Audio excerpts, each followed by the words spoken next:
Sextou, muito boa tarde, já está no ar o Ronda da Cidade, o seu telejornal do sul do Espírito Santo. Confira os destaques de hoje. Mulher fica ferida em confusão em praça pública de Cachoeiro. Procura por testes de Covid-19 deve crescer nos próximos dias por causa do carnaval. Acidente na BR-262 deixa 2 mortos em Una. PRF divulga balanço da Operação Carnaval nas rodovias do Espírito Santo. Hospital Infantil de Cachoeiro faz campanha de arrecadação de produtos de higiene para pacientes. Essas e outras notícias agora no Ronda da Cidade.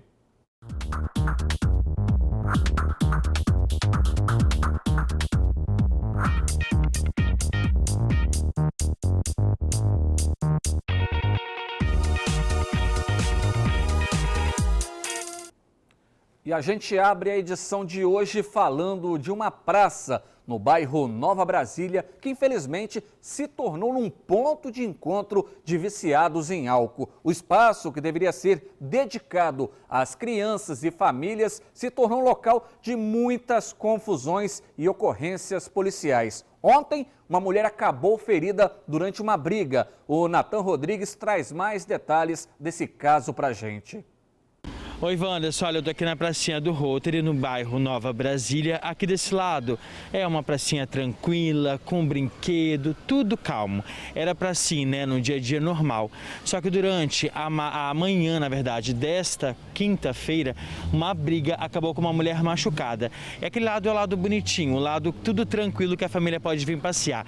Aqui desse lado é o lado da briga, o lado onde as pessoas se costumam fazer o consumo de bebida alcoólica e de cachaça, costumam ficar por muito tempo. E aqui uma mulher acabou agredida e socorrida por uma equipe do SAMU machucada.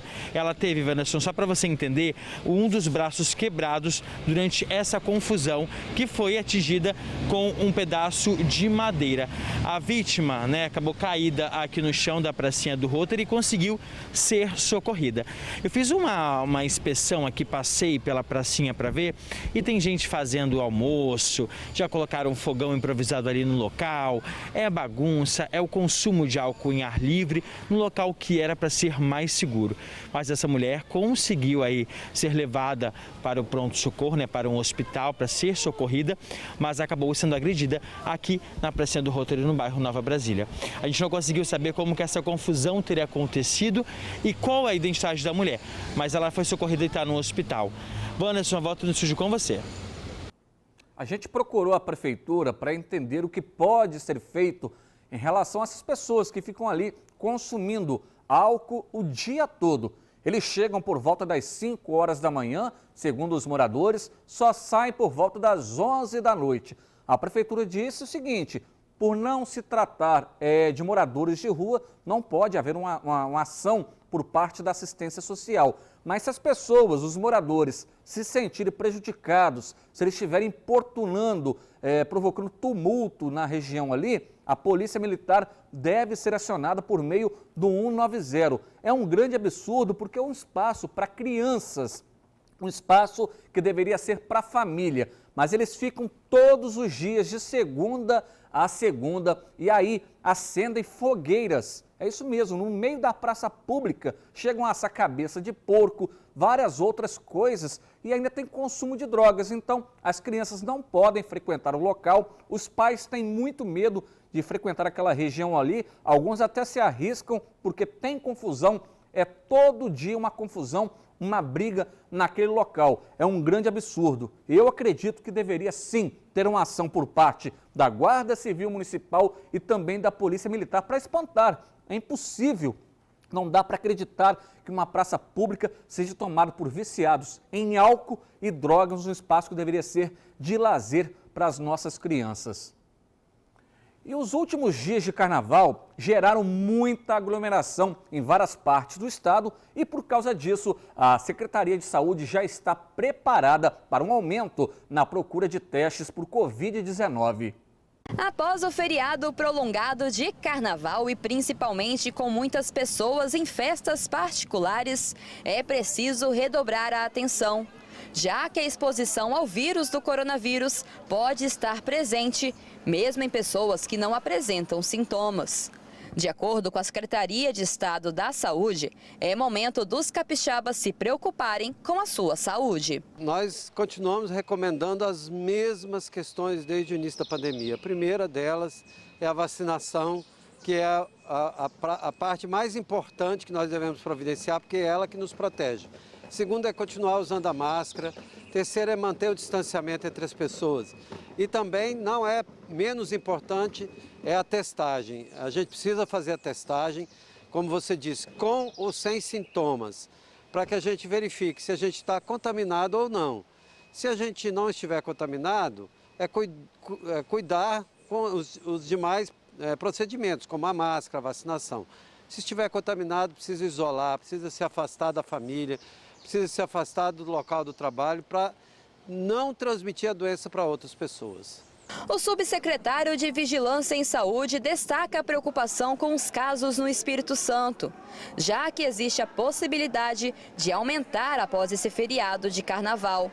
Até o momento já foram mais de 14.145 mortes pela doença, com índice de letalidade de 1,38%. São duas situações. Nós estamos nos aproximando do período em que as doenças respiratórias, nas suas formas graves, começam a aumentar no Espírito Santo.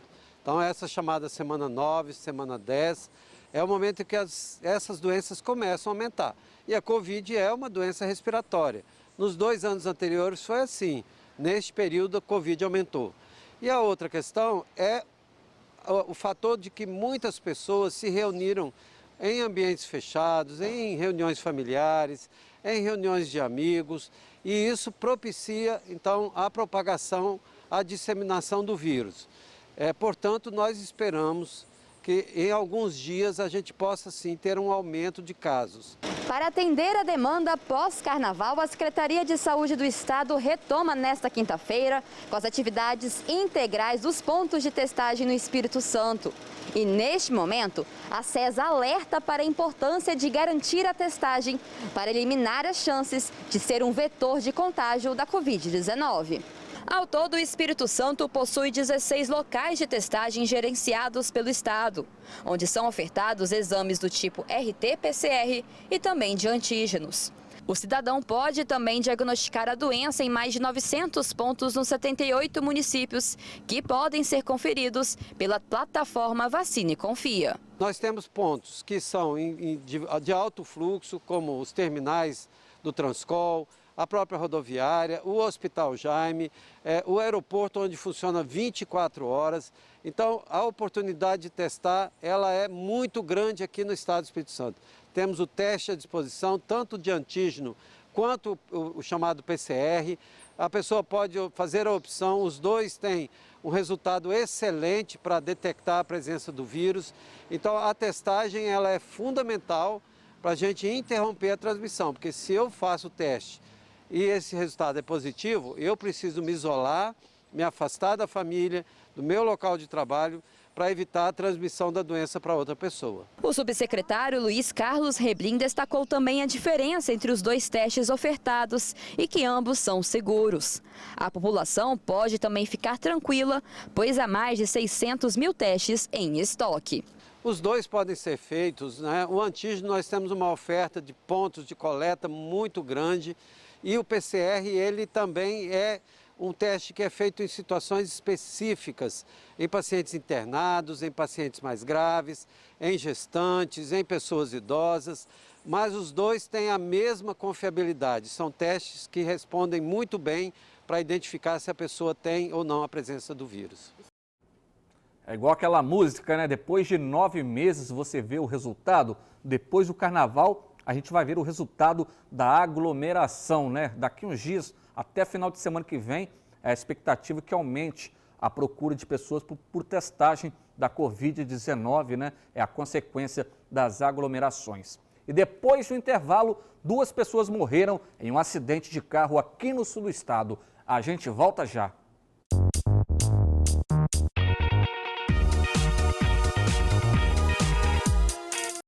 De volta com o Ronda da Cidade, participe do seu telejornal do Sul do Estado pelo WhatsApp 28 99461607. Vou repetir aqui para você, é o 28 999461607. Se você tem um problema no seu bairro, precisa fazer uma reclamação, manda para a gente que nós vamos em busca de uma resposta e teremos o maior prazer em exibir aqui no Ronda da Cidade.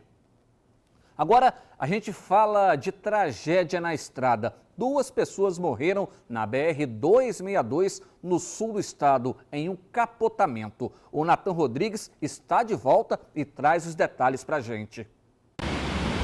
Infelizmente, Wanderson, 2 pessoas morreram em um acidente lá na BR-262, no quilômetro 194, próximo a Pequiá, no interior de Iuna, na última quinta-feira.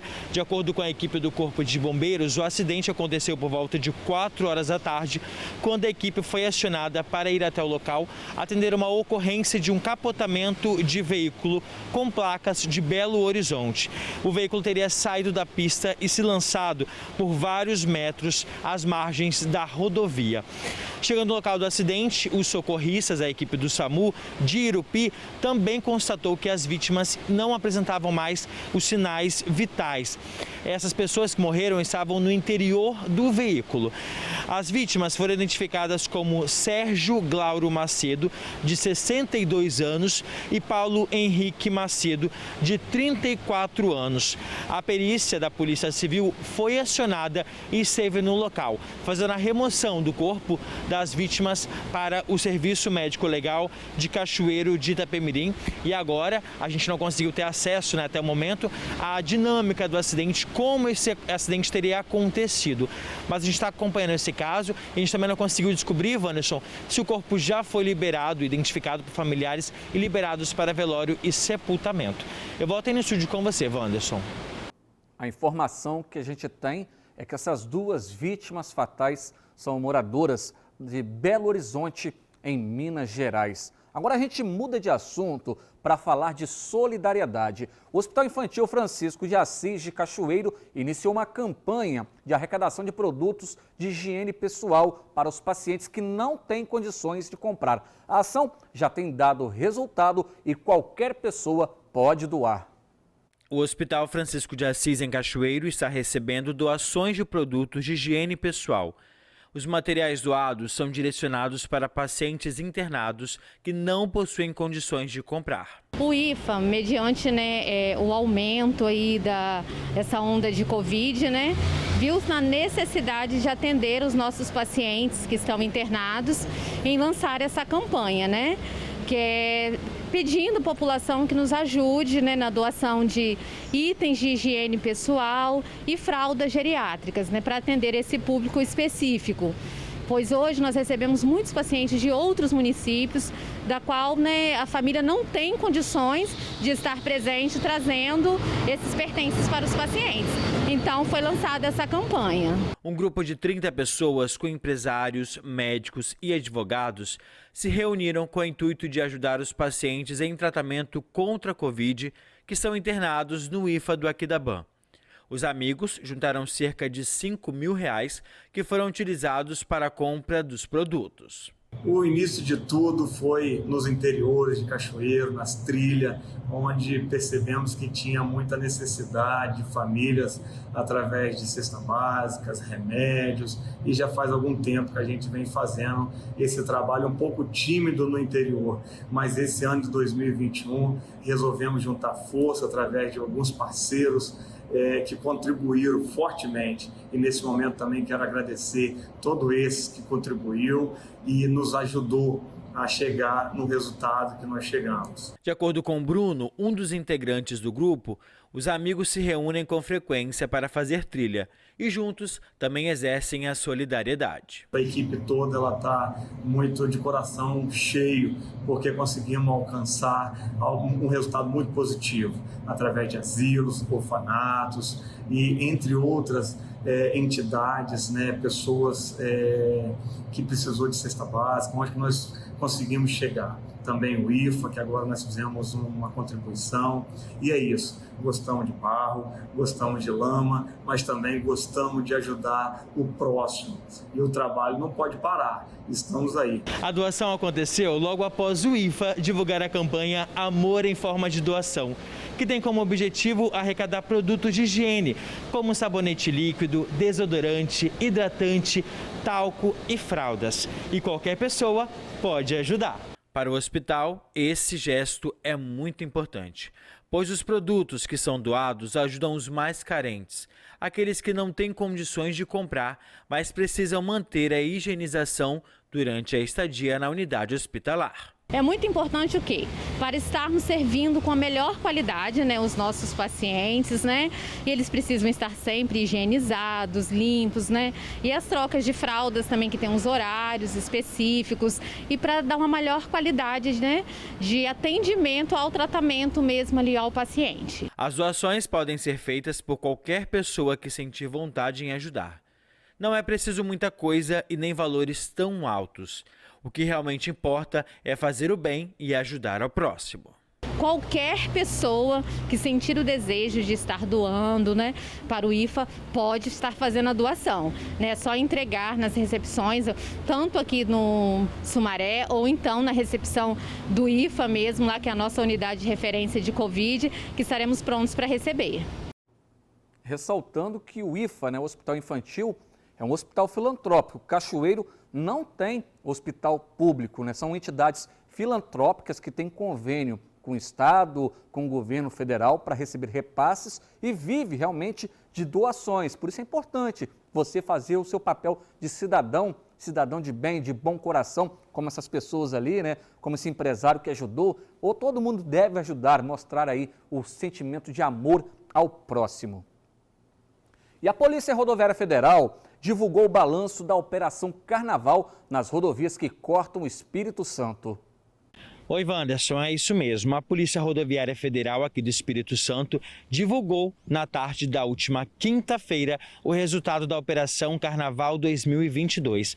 Essa operação aconteceu desde sexta-feira até a noite, o fim da noite da última quarta-feira em todo o estado. Mas vale ressaltar também que ano passado não teve carnaval, né? As cidades aí não tiveram nenhum tipo de festividade por conta da restrição contra a Covid, né? Contra esse contágio aí da Covid. Teve também registro durante essa operação de acidentes, de pessoas dirigindo alcoolizadas e também de mortes. A gente preparou um material mais detalhado para você em casa entender como que foi essa operação da PRF e também o resultado dessa ação. Olha só. A Polícia Rodoviária Federal divulgou o resultado da Operação Carnaval 2022. Que apesar de não ter tido carnaval na maior parte do Brasil, o feriado foi mantido e muitos brasileiros utilizaram as rodovias federais para aproveitar o período. Um fator a ser analisado é que no ano passado as restrições sanitárias eram mais severas devido ao avanço da pandemia, então muitos brasileiros optaram por não viajar e o fluxo nas estradas foi menor.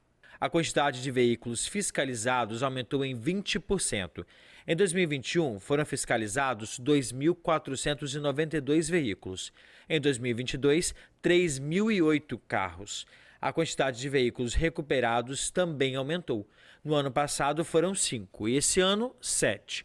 Outro ponto importante é que houve redução em 41% no número de acidentes graves. No ano passado foram 17 e esse ano foram 10 casos registrados. Em 2021, foram registrados 35 acidentes, com 41 feridos e 3 mortes. Já em 2022, foram 37 acidentes, com 43 feridos e o mesmo número de mortos. Mesmo com campanhas educativas, mensagens em redes sociais e alerta por parte da imprensa, o número de pessoas flagradas dirigindo alcoolizadas aumentou em 68%. Em 2021, foram 19 e em 2022, 32 pessoas foram flagradas dirigindo sob consumo de álcool. Pois é, né? Então aí o pessoal tem que ter mais consciência na hora de dirigir, procurar mais cuidado na hora de voltar para casa, o horário de fluxo que às vezes também pode atrapalhar e pode gerar engarrafamento, acidentes. Então é sempre bom se prevenir e principalmente, gente, quem está dirigindo, use o cinto de segurança. Se foi para a praia, bebeu, deixa para ir mais tarde, evitar qualquer tipo de dor de cabeça. E aí o resultado da operação da PRF para ajudar a combater aí esses crimes, né, e conseguir fazer com que todo mundo curta o carnaval da melhor forma possível e principalmente consciente que a gente ainda vive uma pandemia e tem que se cuidar. Wanderson, eu voltei no estúdio com você com esse resultado aí que a Polícia Rodoviária Federal divulgou aqui no Espírito Santo. A Operação Carnaval encerrou, mas cada um tem que fazer a sua parte, cuidando, tendo cuidado, né, se precavendo, dirigindo com cautela. Final de semana aí está aí com muito calor, né? Hoje, por exemplo, aqui no sul do estado, 39 graus, né, a temperatura, deve chegar aos 40, né, no final de semana. Então, com muito calor, muita gente vai para a praia, né? Tem a famosa ressaca do carnaval, que é aquele final de semana posterior ao carnaval, que muita gente procura ainda o nosso litoral, praias muito próximas, né? Então, é o momento de lazer ainda das pessoas para se refrescar nas nossas praias, nas nossas piscinas. A gente quer que esse lazer, que a saída até a praia e o retorno seja de forma muito tranquila. E a seguir, adolescente importunado sexualmente desde os 13 anos de idade denuncia a mulher à polícia. A gente volta já.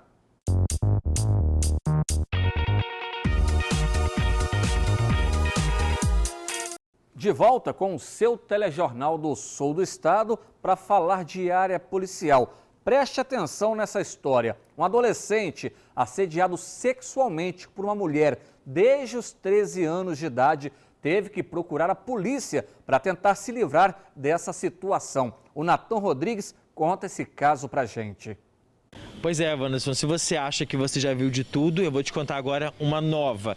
A maníaca lá de adolescentes da cidade de Apiacá, lá no ABC do Caparaó, Capixaba. Uma mulher foi denunciada para a Polícia Civil de Cachoeiros de Itapemirim por perseguir um adolescente desde quando ele tinha 13 anos de idade. O menor é importunado desde 3 anos atrás, hoje ele tem 16 anos.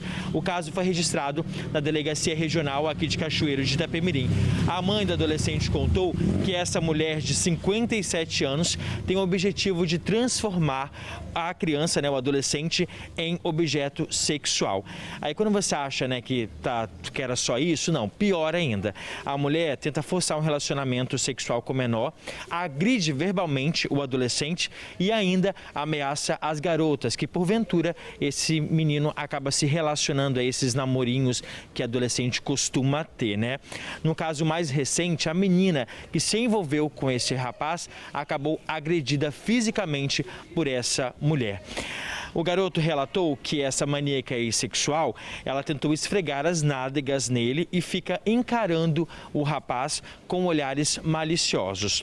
Muitas das vezes o menor contou que evita sair de casa para evitar esse contato com essa mulher aí de 57 anos viciada em menores de idade, né? Nesse menor de idade, no caso. A Polícia Civil agora está investigando o caso para poder entender como é que isso tudo aconteceu, como é que isso acontece e também pegar o depoimento dessa mulher acusada de assediar sexualmente esse adolescente. Wanderson, eu volto no estúdio com você com essa história bizarra que aconteceu lá no Caparaó, na cidade de Apiacá, aqui no sul do estado. Um absurdo, né? Desde os 13 anos, 3 anos de perseguição, uma taradona lá de Apiacá, e o caso foi parar na polícia. A Polícia Civil está investigando todo esse caso, né? Teve casos de agressão a uma namorada desse adolescente de 16 anos. É preciso ter atenção mesmo, porque algo pior pode acontecer. Tem pessoas que são maníacas, são doentes psicologicamente, são pessoas que não estão aí para brincadeira. Então, realmente é preciso um acompanhamento da Polícia Civil. E para viver em casal é preciso muito amor, companheirismo e diálogo. Durante a pandemia, nós vimos aqui no Ronda da Cidade muitos casos de violência doméstica e até de assassinatos de mulheres. Por outro lado, caiu o número de divórcios aqui no Espírito Santo. O número total de divórcios registrados em 2020 aqui no Brasil, no primeiro ano da pandemia de Covid-19, ficou em mais de 331 mil. Uma queda de 13,6% em relação ao ano anterior. Os dados divulgados pelo IBGE mostram que essa é a maior redução da série histórica iniciada em 1984. As pessoas com a pandemia, até aquelas que já vinham se preparando para um divórcio, essas pessoas recuaram, conversaram, se harmonizaram. O casamento passou a ter um novo significado. E eu venho dizendo isso já desde 2020, que notei a mudança estatística nos divórcios, na concretização dos divórcios, sim.